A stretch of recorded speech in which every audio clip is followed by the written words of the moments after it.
नमस्कार, मैं हूं साक्षी ममगाई। गणतंत्र दिवस के दिन जब देश के अन्य राज्यों के बच्चे पारितोषिक ग्रहण कर रहे होंगे, तब उत्तराखंड के बहादुर बच्चे 3 बातों को समझने की कोशिश कर रहे होंगे। पहली, जान पर खेलकर जिंदगी बचाई तो लोगों ने खूब ताली बजाई। अगर साहस के इतने कदरदान है तो फिर क्यों नहीं हम राष्ट्रीय सम्मान के हकदार हैं। दूसरी, उत्तराखंड को छोड़कर देश के हर राज्य का कोई न कोई नन्हा जाबाज वीरता पुरस्कार के लिए चुना गया है। क्या हमारे राज्य में निस्वार्थ निडरता का परिचय किसी ने नहीं दिया है? और तीसरी, क्या ऐसा है कि भारत में शूरता के मापदंड तय किए गए हैं, जो इनमें खरा उतरता है उन्हें ही नाम मिलता है? अब उन बहादुर बच्चों को कैसे समझाएंगे आप कि छोटी सी उम्र में जो कमाल करता है, राष्ट्र हर उस बच्चे को सलाम करता है। ये तो आपके राज्य के वो अधिकारी हैं जिनकी मेहरबानी से इस बार उत्तराखंड के एक भी बच्चे के साहस का सम्मान नहीं हो पाएगा। ये तो राज्य के उन अफसरों की शिथिलता और अपेक्षा का परिणाम है कि वीरता पुरस्कार के हकदार होने के बाद भी, राष्ट्र सम्मान के दावेदार होने के बाद भी उत्तराखंड राज्य के निर्भीक बच्चों के पेश किए अदम्य साहस के प्रेरणात्मक उदाहरण की चर्चा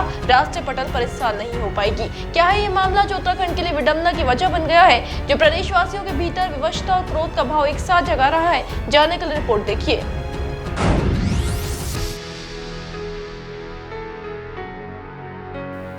उत्तराखंड के लिए कहा जाता है कि इस राज्य के अंदर हवा भी समर्पण की गाथा सुनाती है। यहाँ मिट्टी में साहस की खुशबू आती है, यहाँ शुद्ध शीतल पानी में वीरता रहती है और घर घर बहती भी है। इसलिए यहाँ पर आंगन में आपको देश के लिए मर मिटने वाला माँ भारती का एक सपूत जरूर मिलेगा। फिर सोचने का विषय है कि अगर उत्तराखंड के बच्चों में बहादुरी का गुण बचपन से ही यूं मौजूद रहता है, तो ऐसा कैसे हुआ कि यहाँ राष्ट्रीय वीरता पुरस्कार के लिए एक भी दावेदार नहीं निकला? खबरें ऐसा क्यों कह रही हैं कि इस गणतंत्र दिवस उत्तराखंड से किसी का भी चयन वीरता पुरस्कार के लिए नहीं हो पाया है? इसके पीछे की सच्चाई क्या है?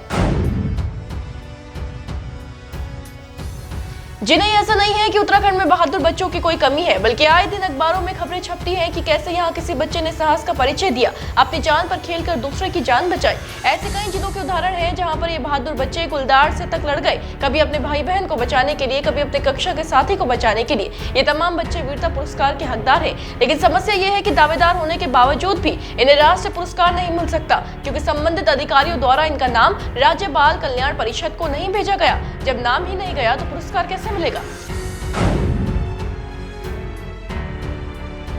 खबरों के मुताबिक उत्तराखंड के बहादुर बच्चों को भी गणतंत्र दिवस के दिन राष्ट्रीय वीरता पुरस्कार मिल सके, इसके लिए राज्य बाल कल्याण परिषद ने जिलों के एसएसपी, डीएम, सीओ, शिक्षा विभाग के निदेशक को कई बार पत्र भेजे थे। बार बार कहा कि 6 से 18 साल के उन बहादुर बच्चों के नाम परिषद को भेजे जिन्होंने 1 जुलाई 2022 से 30 सितंबर 2023 के बीच वीरता का प्रदर्शन किया हो। परिषद के मुताबिक बार बार कहने के बावजूद भी किसी जिले से अंतिम तिथि 31 अक्टूबर 2023 तक बहादुर बच्चों के आवेदन नहीं भेजे गए, जिसके कारण अब प्रदेश के उन बच्चों को राष्ट्रीय वीरता पुरस्कार नहीं मिल पाएगा जिन्होंने बहादुरी दिखाई है, जो इस सम्मान के हकदार थे। बागेश्वर से एक आवेदन आया भी था, तो उसमें भी प्रक्रिया पूरी नहीं की गई।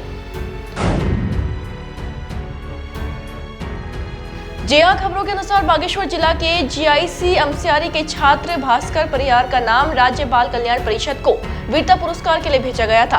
उसने 24 अगस्त 2023 को एक छात्र की गुलदार से जान बचाई थी। बताया गया कि इस आवेदन को जांच के लिए सीओ को भेजा गया, लेकिन अब तक उसकी जांच रिपोर्ट ही नहीं मिली। प्रक्रिया पूरी नहीं हुई, तो ऐसे में यहाँ भी पेच फंसा है। कुल मिलाकर एक भी बच्चा इस बार गणतंत्र दिवस में वीरता पुरस्कार से सम्मानित नहीं हो सकेगा। ये प्रदेशवासियों में विवशता और क्रोध जगा रहा है। विवशता इसलिए क्योंकि सम्मान के दावेदार होने के बावजूद राज्य के साहसी बच्चों को वीरता पुरस्कार जैसा राष्ट्र सम्मान नहीं मिल सकेगा। प्रक्रिया पूरी नहीं की गई है, तो इस मामले में कुछ नहीं किया जा सकता। क्रोध इसलिए क्योंकि ये मामला अफसरों की शिथिलता की कहानी बयां करता है। ये मामला बताता है कि कैसे कुछ अधिकारियों की सुप्तावस्था, गैर गंभीरता और हिला हवाली वाला व्यवहार प्रदेशवासियों के हितों के खिलाफ काम कर रहा है। सवाल है कि ऐसे अफसरों के खिलाफ सरकार क्या रवैया रखेगी? इन अधिकारियों से प्रश्न किया जाएगा या नहीं? क्या कार्रवाई इनके लिए तय की जाएगी? क्या सरकार इस मुद्दे को तवज्जो देगी भी या नहीं? ये अपने आप में एक बड़ा सवाल है। होगा जो भी आपको लेकर आएंगे। बने रहे देवभूमि इनसाइडर के साथ। डाउनलोड करें देवभूमि इनसाइडर।